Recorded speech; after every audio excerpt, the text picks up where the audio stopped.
It looks like something out of an old Western. Real-life cowboys and cowgirls in a fight of good versus evil. This is cowboy action shooting, a sport where contestants see who's got the fastest draw all around.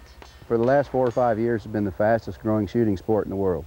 Just like in the movies, these shooters dress up like real cowboys and shoot like John Wayne. There are 10 stages set up for contestants, all based on scenes from 10 different movies. You try to do the coffin maker a favor by telling him he'll need 3 coffins for the soon-to-be stiffs at the end of the street.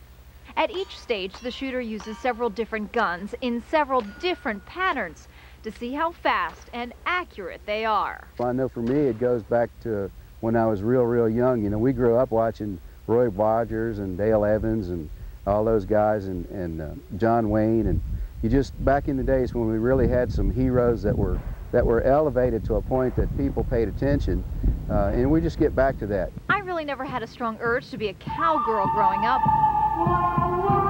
but I definitely wanted to try this one.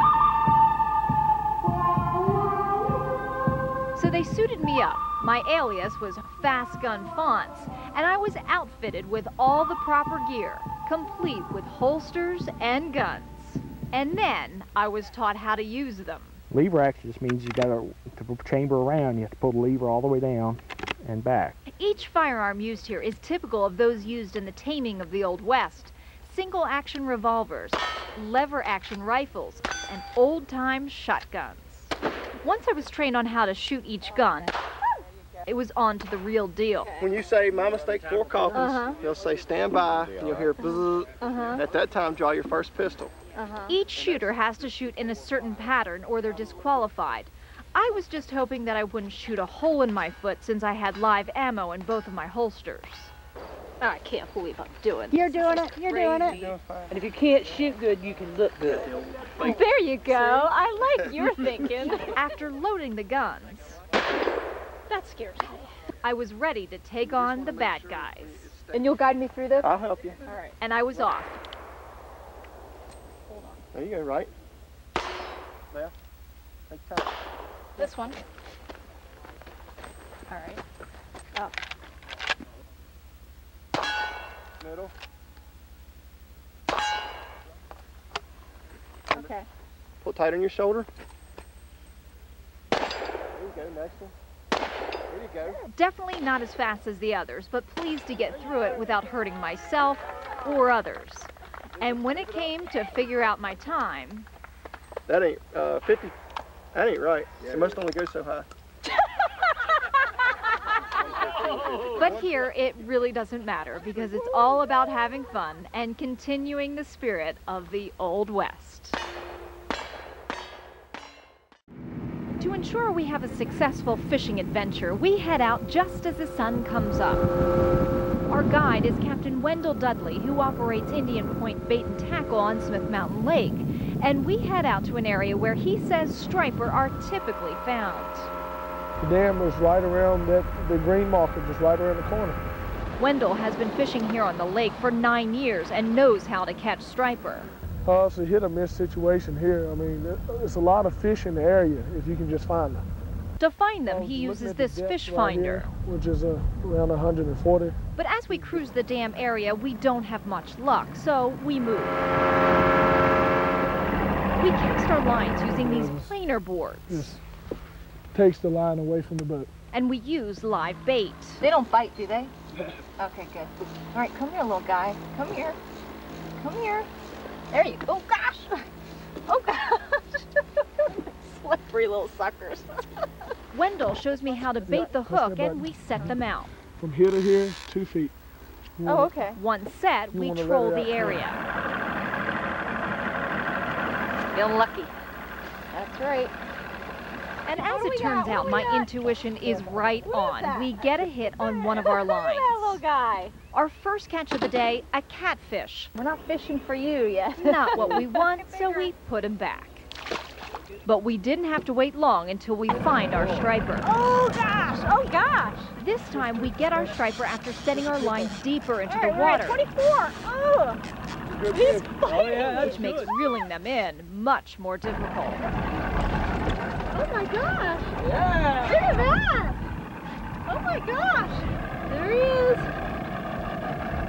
And we get about a 12-pound catch. All right. Should we let him go? We place him back in and he moves We're gonna on. let him go. All right. And so do we. And just a short time later, we get another catch. There it is. About the same size, and it didn't stop there. Oh, we got another one. We got another one. Double. We seem to be on a roll. One great catch after the other, Oh wow! making for a very successful fishing experience. All right, we're gonna try this one more time. When we do reschedule, we find a perfect morning. This is the helium balloon. Basically, all we do is going to let this thing go. And it's going to basically tell us where the winds are going to go. And from there, we decide what the launch field is going to be. So looking at that balloon, how it took off, wind's good. It's very nice. That's what we like to hear, especially at 6 a.m.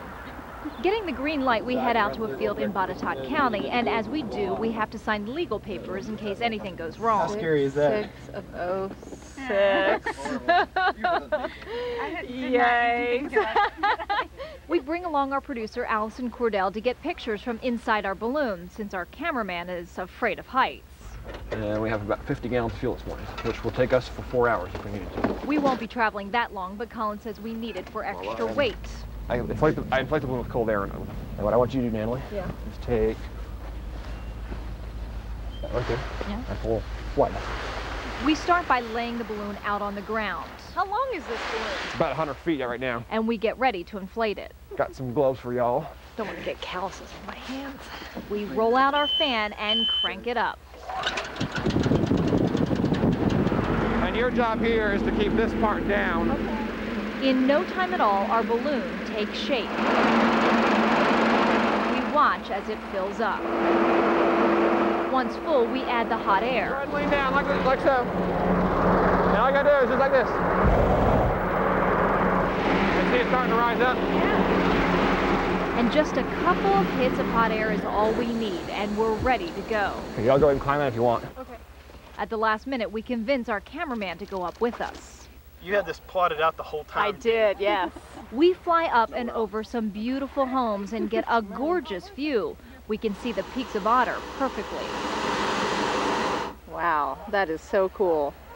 When I was 5 years old, I was riding my big wheel in Atlanta, Georgia, and we just saw a balloon one day, and I just absolutely fell in love with it. And here we are over Virginia. As we fly above enjoying the view, the work on the ground doesn't stop. They watch and try to follow where the winds may take us. I just kind of hang out there somewhere where you can see me. Our flight lasts about 30 minutes, and it's time to make our descent. The winds take us to a field not far away. Run, run, run. This is when the ground crew is crucial. You guys are holding on. He's gonna try to catch us. Nicely done, sir. Nicely done. Look at that. A perfect landing. Once safely on the ground, our job isn't finished. Now the tough work begins, deflating the balloon. Just walk on the balloon if you want to.